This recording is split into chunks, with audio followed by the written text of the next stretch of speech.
हर हर महादेव। नंदीग्राम में महानंदा नाम की एक वार वनिता रहती थी। वह परम सुंदरी थी। वार वनिता अर्थात वेश्या। इनकी एक विशेषता थी कि ये शिव जी की परम भक्त थी। ये अपना प्रत्येक कार्य शिव जी को समर्पित करके ही करती थी।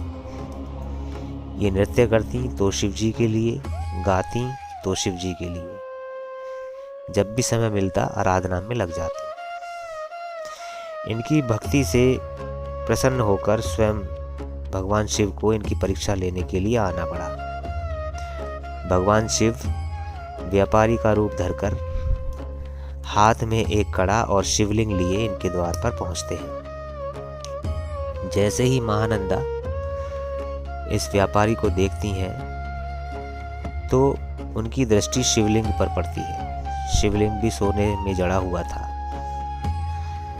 तो ये याचना करती हैं कि क्या इनको ये शिवलिंग मिल जाएगा।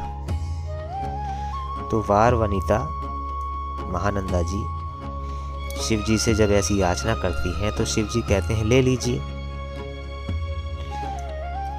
परंतु ये हमको बहुत प्रिय है। अब महानंदा कहती हैं कि मैं इसका मोल क्या चुकाऊंगी, मेरे पास तो देने के लिए कुछ है नहीं। तो शिव जी कहते हैं कि आपको जो मन करे वह दे दीजिए, इसका कोई मोल नहीं है, जो भी आपको उचित लगे वह दाम हमें दे सकती है। अब चूंकि महानंदा के पास धन तो था नहीं, तो इन्होंने कहा कि देखिए प्रभु व्यापारी जी से कि मेरे पास देने के लिए तो कुछ नहीं है, मैं आपको 3 दिन और 3 रातों के लिए अपना पति स्वीकार करती हूँ, और इन 3 दिन और 3 रातों में मैं पत्नी व्रता का व्रत लेकर के आपकी सेवा करूंगी। तो शिव जी कहते हैं ठीक है।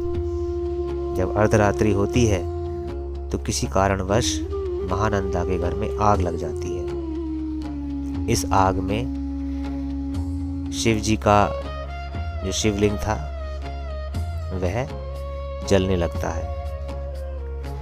अब व्यापारी ने पहले ही कहा था कि हमें यह शिवलिंग बहुत प्रिय है, आप इसको बिल्कुल क्षति ना पहुंचने दें। तो जब शिवलिंग जलने लगा तो वैश्य रूप में, व्यापारी के रूप में जो शिव जी थे वह कहते हैं महानंदा हम इसके बिना नहीं रह पाएंगे, हम तो अब अग्नि में ही भस्म होने वाले हैं। तो ये तो अग्नि में प्रवेश कर गए। अब महानंदा ने सोचा कि मैं तो पत्नी धर्म में हूँ, मेरा कर्तव्य है इस धर्म का पालन करना।